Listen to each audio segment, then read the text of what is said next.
Bonjour à tous et bienvenue sur cette chaîne. Aujourd'hui, on va rapidement parler d'un sujet qui est celui de comment changer le mauvais œil en quelque chose de positif, ou bien si vous voulez, comment changer la malchance, ce qu'on considère communément comme étant la malchance en une sorte de faveur. Voilà, une faveur que tu vas trouver auprès de toutes les personnes que tu vas rencontrer. Il existe un type de personnes. Est-ce que vous n'avez pas déjà entendu parler de ce genre de personnes partout où il va ou où elle va, elle rencontre des obstacles en fait. Elle doit faire face au rejet. C'est-à-dire que les gens ne l'aiment pas. C'est comme si elle dégage quelque chose qui repousse en fait. Voilà. Donc, que ça peut être dans ton milieu professionnel, pour rien comme ça, sans aucune raison valable. Les gens ne t'aiment pas. Partout où tu passes, tu vas aller même dans un groupe de chrétiens, tu vas essuyer les mêmes ennuis. Les gens vont te fuir. Les gens ils vont pas vouloir être avec toi. Et des fois même, ils vont te faire des mauvais coups. Ils vont te mettre des pots de banane. Les gens ne t'aiment pas. Voilà. Tu dégages quelque chose qui repousse. Cette chose est appelée le parfum spirituel. Le parfum spirituel, c'est, on va dire, l'aura que tu dégages. Vous savez, chacun d'entre nous dégage quelque chose. Il y a une atmosphère autour de toi. Quand tu débarques quelque part, moi également, il y a une atmosphère. Voilà. Quand je vais dans les endroits. Et ça se ressent quand on s'approche de toi. Et j'ai découvert dans mes cœurs à cœur avec Dieu la manière la plus excellente de résoudre ce problème. Voilà. Et même si tu n'as pas ce problème, tu peux améliorer ton aura, tu peux améliorer ton odeur spirituelle, tu peux améliorer ton parfum spirituel. Voilà. De sorte à marcher avec une sorte de faveur quand tu vas arriver dans les endroits, parmi les personnes. Les personnes ne vont pas comprendre pourquoi, mais elles vont t'aimer. Elles vont t'aimer. Voilà. Et la solution, donc, pour cela, c'est de passer du temps dans la présence de Dieu. Pourquoi passer du temps dans la présence de Dieu? Parce que la présence de Dieu n'est pas neutre. Tu ne peux pas entrer dans la présence de Dieu sans recevoir son parfum. Et plus tu passes du temps dans la présence de Dieu, plus tu vas recevoir de Dieu, plus tu vas développer les vertus de Dieu, plus tu vas ressembler à Dieu, plus tu vas dégager ce que Dieu dégage. On va le voir dans la Bible. Quand tu lis dans Exode au chapitre 34, par exemple, verset 29, il est écrit que Moïse avait passé 40 jours dans la présence de Dieu. Et quand il est revenu de la présence de Dieu et qu'il s'est dirigé vers le peuple d'Israël, ces personnes n'arrivaient pas à le reconnaître, elles étaient intriguées parce qu'il est écrit qu'il y avait une lueur qui brillait sur son visage. On va lire la parole de Dieu dans Exode chapitre 34 au verset 29. Moïse redescend de la montagne du Sinaï, il tient en main des tablettes de l'Alliance. Écoutez très bien, la peau de son visage brille parce que le Seigneur a parlé avec lui. Mais Moïse ne le sait pas. Quand Aaron et tous les Israélites voient briller son visage, ils ont peur de l'approcher. Donc Moïse avait été dans la présence de Dieu. Et si vous avez lu ce passage au moins une fois dans votre vie, vous savez qu'à un moment donné, Moïse a demandé à Dieu qu'il voulait voir sa gloire. Il a dit, Seigneur, fais-moi voir ta gloire. Et le Seigneur s'est manifesté à lui sous la forme d'un buisson ardent. Toujours est-il que le contexte de ce passage, c'est que Moïse vient de passer 40 jours dans la présence de Dieu. Et quand il sort de là, il y a une lueur sur son visage. Son visage brille de la gloire de Dieu. Et je voudrais t'encourager, mon frère et ma sœur, à prendre un forfait dans la présence de Dieu. Je voudrais t'encourager à aimer la présence de Dieu. Je voudrais t'encourager à te baigner au maximum dans la présence de Dieu. Parce que cette présence n'est pas neutre. Personnellement, c'est dans la présence de Dieu que j'ai été débarrassée de toutes mes mauvaises tendances. Il y a des choses que j'ai cessé d'aimer, sans qu'on ne me passe à la délivrance, sans qu'on me pose les mains, sans rien faire de plus que de passer du temps dans la présence de Dieu. Parce que je vous ai déjà dit que quand je me suis convertie, il y avait une telle soif en moi. Je passais des heures dans sa présence, je passais des heures dans la parole de Dieu. À chaque fois que j'avais une minute libre, j'allais dans la présence de Dieu. Et j'ai découvert tellement de choses. J'ai expérimenté sa manifestation palpable. C'est-à-dire qu'il y a eu des jours où le Seigneur se manifestait à moi et je ressentais dans mon corps physique la présence de Dieu, comme une couverture chaude.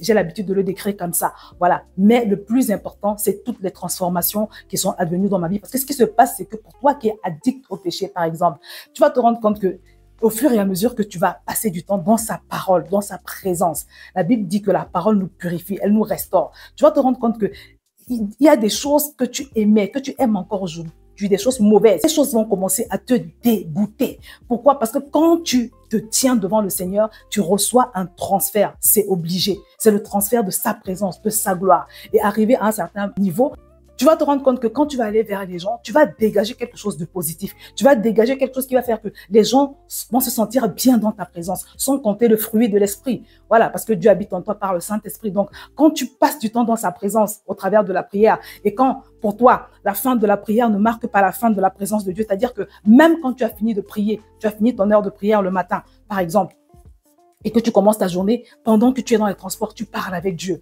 Tu es en train de, voilà, d'avoir des conversations avec lui. Tu es en train de ruminer les versets bibliques. Pendant que je sais pas, avant d'aller au supermarché, tu l'invoques, tu dis, Saint-Esprit, accompagne-moi. Parce que le Saint-Esprit, c'est Dieu qui habite en toi. Voilà, Dieu habite en toi par le Saint-Esprit. Donc, dans tout ce que tu fais, tu as envie d'aller rendre visite à quelqu'un, tu lui demandes, Seigneur, est-ce que j'y vais ou bien j'y vais pas? Quand tu vis comme ça, mon frère, ma sœur, tu baignes dans la présence de Dieu. Et je t'assure que cette présence-là n'est pas neutre. Forcément, elle va se manifester d'une manière ou d'une autre. Ton visage ne va peut-être pas briller comme celui de Moïse, mais tu vas dégager quelque chose. On va lire un dernier verset. C'est un passage de l'Apocalypse qui fait allusion à la Nouvelle Jérusalem. Je lis dans Apocalypse chapitre 21 au verset 22. « Je ne vis aucun temple dans la ville. Son temple, c'est le Seigneur, le Dieu Tout-Puissant, ainsi que l'agneau. » Écoute très bien. La ville, en parlant de Jérusalem, n'a besoin ni du soleil ni de la lune pour l'éclairer, car la gloire de Dieu l'illumine et l'agneau lui tient lieu de lampe. La ville n'a besoin ni du soleil ni de la lune pour l'éclairer, car la gloire de Dieu l'illumine et l'agneau lui tient lieu de lampe. Donc, en fait, la gloire de Dieu, c'est quelque chose qui illumine. C'est quelque chose qui fait que, pour toi qui es célibataire, tu as envie de te marier, tu as l'impression que personne ne te remarque, tu es dans l'église, tu es là tous les jours, mais c'est comme si tu étais transparente. On ne te voit pas. Ma sœur ou mon frère, ça arrive aussi parfois aux frères, deviens un abonné de la présence de Dieu. Prends un bon forfait dans sa présence. Apprends à baigner dans la présence de Dieu. Tu vas voir que ça va changer la donne. Parce que ce verset nous dit, malgré les tonnes de maquillage que tu mets, tu as beau te coiffer, tu fais tout temps de coiffure, de maquillage, mais personne ne te remarque. Ce verset nous dit que cette ville n'avait besoin ni du soleil ni de la lune pour l'éclairer, car la gloire de Dieu l'illumine et l'agneau lui tient lieu de lampe. En fait, la gloire de Dieu, c'est quelque chose qui fait que, au-delà de ta beauté naturelle, au-delà de tes vêtements, au-delà de ton maquillage qui peut être professionnel, tu vas dégager quelque chose, tu vas illuminer. Les gens vont ressentir que tu as quelque chose. Ils ne pourront pas l'expliquer, ils ne sauront pas l'expliquer, mais ils vont ressentir simplement que tu as quelque chose. Parce que comme je n'arrête pas de le dire, la gloire de Dieu, c'est quelque chose qui est palpable, c'est quelque chose qui est fort, c'est quelque chose que tu prends dans la présence de Dieu, parce que sa présence n'est pas neutre. Et ça me rappelle, je vais terminer par ça, une fois, je devais passer un entretien, j'avais beaucoup prié. Un peu comme Moïse, j'avais dit, Seigneur, je veux que mon visage brille de ta gloire. Quand je vais passer devant cette femme, c'est une femme qui va me passer un entretien, je veux que mon visage brille de ta gloire. Je vous assure. Donc, ce jour-là, bien évidemment, j'ai prié avant, j'ai proclamé, j'ai déclaré la parole. Quand je suis arrivée dans la ville, j'ai pris possession des lieux et tout et tout. Donc, j'étais allée là-bas, j'étais remplie de foi. Et je vous assure que quand j'ai passé cet entretien, c'était glorieux, c'était magnifique. Et je pouvais lire dans le regard de cette femme l'admiration. Et là, quand j'ai fini cet entretien qui s'était très bien passé, j'ai compris que le Seigneur m'avait exaucé. Et que quand je m'étais tenue devant elle, elle avait vu le reflet invisible de la gloire de Dieu. Elle avait ressenti la présence de Dieu. Voilà. Donc, c'est quelque chose qui est réel, c'est quelque chose qui est possible, c'est quelque chose qui est faisable. Et pour toi qui donc souffre de cette mauvaise aura, du mauvais œil, tout ce qu'on veut, de la malchance, sache que si tu prends un abonnement dans la présence de Dieu, si tu deviens un adepte, comment je peux dire, une personne qui passe du temps dans sa présence et qui continue tout au long de la journée, qui est en relation, qui est en communion avec Dieu pendant toute la journée, tu vas te rendre compte que ton aura va changer, tu vas dégager quelque chose qui va attirer la faveur, voilà, des hommes avec grand H. Et vous savez, cette présence divine, cette gloire divine peut également s'attacher à des endroits. Moi, j'ai l'habitude de dire que chez moi ici, j'ai fini par comprendre qu'il y a également une atmosphère spirituelle dans ma maison, une atmosphère spirituelle qui est favorable parce que plusieurs personnes qui arrivent ici à la maison chez moi, sans se concerter, vont toujours me dire, mais il y a quelque chose, c'est agréable chez toi, on ressent la paix de Dieu, il y a la paix de Dieu. J'ai une de mes tantes qui est pasteur, elle est venue ici un jour, elle me dit, mais Josiane, on ressent la paix de Dieu chez toi. Et ça va souvent être quelque chose qui va revenir, la remarque qui va revenir. Au-delà de, les gens vont souvent apprécier la décoration et tout ça, mais je sais que c'est surtout la présence de Dieu en fait, voilà, qui fait que les gens sont confortables. Il y a une personne de ma famille qui est venue un jour, elle m'a dit, mais Josiane, elle n'était jamais venue ici, elle m'a dit, mais est-ce que quand on habite ce genre de maison, on a encore besoin d'aller en vacances? Parce qu'elle trouvait que vraiment c'est agréable, c'est beau, c'est magnifique. Je lui dis, c'est la gloire de Dieu. À chaque fois que des personnes viennent ici, elles vont avoir le même commentaire. Et même un maçon qui est pourtant musulman, hein, il est arrivé, enfin, je lui avais demandé de refaire la peinture à l'extérieur. Donc, quand il a fini, il voulait se poser, il s'est assis juste devant le jardin. Et quand il s'assoit, il regarde autour de lui, il me dit, mais madame, c'est le paradis ici. Vous vous rendez compte? C'est un musulman, il me dit, madame, c'est le paradis ici. Il trouvait que c'était agréable. Je vous assure, les amis, c'est plus que la décoration.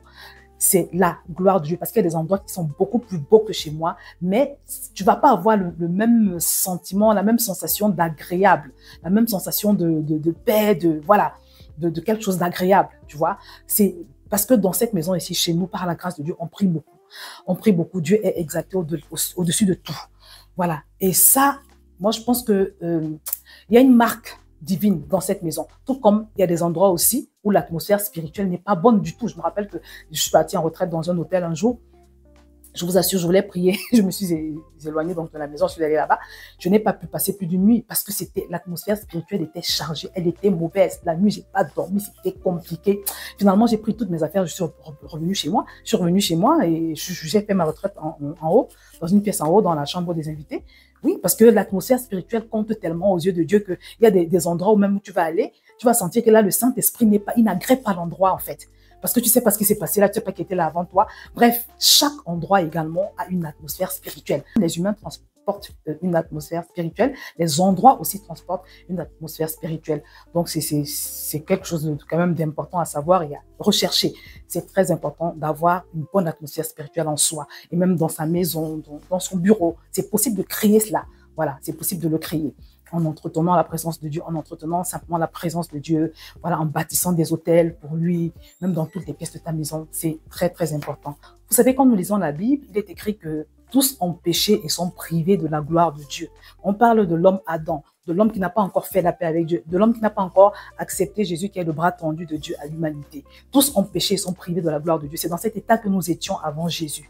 Il est hors de question qu'après avoir reçu Jésus, d'accord, que tu continues d'être privé de cette gloire. La gloire de Dieu, c'est quoi? C'est sa vie, c'est sa faveur, c'est le bon, le parfait, l'excellent de Dieu, c'est sa nature, c'est sa bénédiction. Voilà, on était privés, nous étions privés de sa gloire, mais en Christ, une fois qu'on le reçoit, on a cette gloire. Mais maintenant, c'est une chose d'avoir la gloire de Dieu en soi et c'est autre chose qu'elle se manifeste. Donc, le but de cette vidéo, c'est vraiment de t'aider à pouvoir manifester la gloire de Dieu. Amen. Donc voilà, c'est ce que je voulais partager avec toi. C'est un puissant secret que je te donne aujourd'hui et je bénis Dieu en avance pour les personnes qui vont le mettre en pratique. Voilà. Parce qu'il n'y a pas que la gloire de Dieu, comme je te l'ai dit.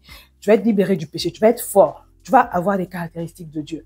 Tu vas mieux vivre, tu vas vivre une vie de paix et de liberté. Voilà, à force de passer du temps dans la présence de Dieu, parce qu'il y a quelque chose dans cette présence. Et surtout, comme je n'arrête pas de le dire, sa gloire va resplendir sur ton visage. Donc voilà, c'est ce que je voulais partager avec toi. Si tu n'as jamais fait la paix avec Dieu, si tu n'as jamais accepté Jésus, je t'invite sincèrement à faire la prière que je vais te mettre en bas de cette vidéo, dans la description et dans le premier commentaire, parce que tout commence par là. Tant que tu n'as pas fait la paix avec Dieu par Jésus-Christ, tes prières sont un peu inutiles. Voilà, on va dire ça comme ça. Donc, je t'encourage vraiment à le faire et tu vas voir que ta vie va être complètement révolutionnée. Je vais donc m'arrêter là en vous encourageant à partager cette vidéo au maximum parce que c'est une grosse et puissante révélation qui va libérer plusieurs. Voilà, partage cette vidéo et si tu n'es pas encore abonné, bien évidemment, abonne-toi. Je vais m'arrêter là et je vous dis à très bientôt sur cette chaîne.